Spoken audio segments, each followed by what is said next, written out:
Adapun peran daripada 9 orang tersangka tersebut, setelah dilakukan pendalaman, ada beberapa peran, diantaranya 2 orang berperan sebagai sponsor, kemudian 5 orang berperan sebagai perekrut ataupun penampung, dan 2 orang berperan selaku orang yang memalsukan identitas. Ya, ini terkait dengan kasus tindak pidana perdagangan orang, yaitu dengan modus operandi mail order bread ataupun pengantin pesanan, yaitu dengan cara mengambil keuntungan melalui pernikahan dengan cara menyediakan pengantin wanita warga negara Indonesia kepada warga negara Cina, di mana calon pengantin wanita asal Indonesia tersebut ditampung di suatu tempat di Semarang pada awalnya. Dari kejadian tersebut, yang semula ditampung di Semarang kemudian digeser oleh para pelaku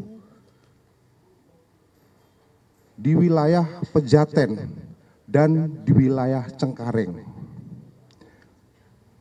Sehingga ketika personil dari Subdit Renakta mendapatkan informasi dan melakukan pendalaman untuk penyelidikan, didapatkan informasi di suatu tempat di wilayah Pejaten dan di Cengkareng, sehingga dilakukan penindakan terhadap 2 TKP.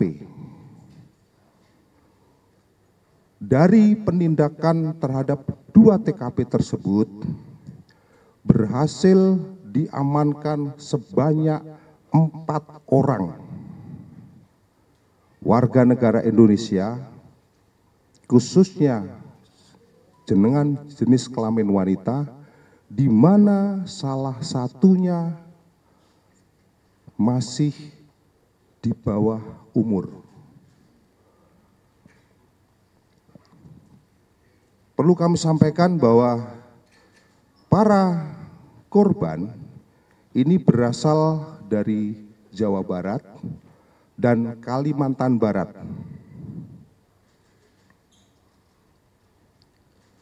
Dari penindakan di 2 TKP tersebut, Subdit Renakta berhasil mengamankan tersangka sebanyak 9 orang. Adapun peran daripada 9 orang tersangka tersebut, setelah dilakukan pendalaman, ada beberapa peran, diantaranya 2 orang berperan sebagai sponsor, kemudian 5 orang berperan sebagai perekrut ataupun penampung, dan 2 orang berperan selaku orang yang memalsukan identitas.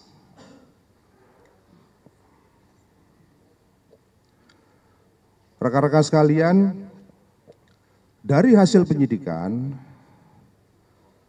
modus operandi daripada para pelaku ini yaitu dengan cara mengikat korban, artinya mengikat itu supaya korban ini tertarik, ini dengan mengikat dengan perjanjian, dengan bahasa asing,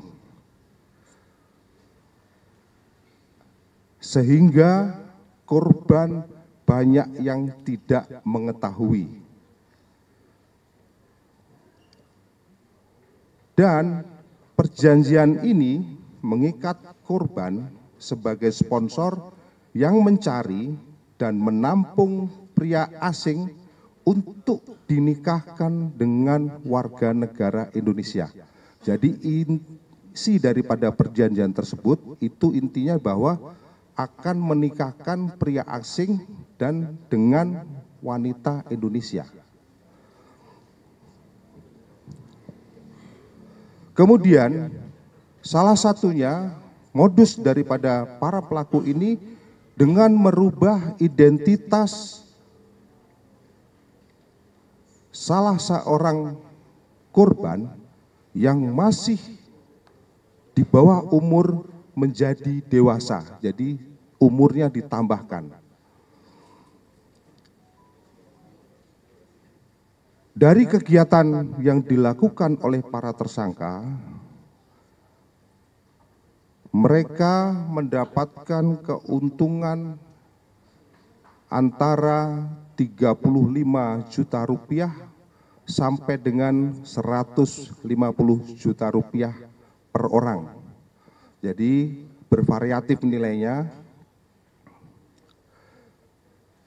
Rekan-rekan sekalian, dari serangkaian hasil penyidikan yang dilakukan, tim penyidik berhasil melakukan penyitaan terhadap barang bukti berupa paspor, kemudian handphone, KTP, foto pernikahan, kemudian surat keterangan belum nikah, surat perjanjian berstempel PT, permohonan visa, dan perhiasan berupa emas dengan total 75 gram. Dari pelaksanaan proses penyidikan yang telah kami laksanakan terhadap para tersangka, kami persangkakan dengan pasal 4 dan atau pasal 6 Junto pasal 10 Undang-Undang Nomor 21 Tahun 2007 tentang tindak pidana perdagangan orang dengan ancaman pidana maksimal selama 15 tahun. Pada kesempatan yang baik ini, kami dari jajaran Polda Metro Jaya menghimbau kepada seluruh masyarakat Indonesia, terutama atau terkhusus kepada wanita ataupun kaum perempuan, agar tidak mudah untuk terbujuk dengan modus serupa berupa pernikahan pesanan dengan warga negara asing. Besar harapan kami apabila masyarakat mendapatkan informasi sekecil apapun terkait kegiatan yang terjadi, agar bisa memberikan informasi kepada pihak kepolisian.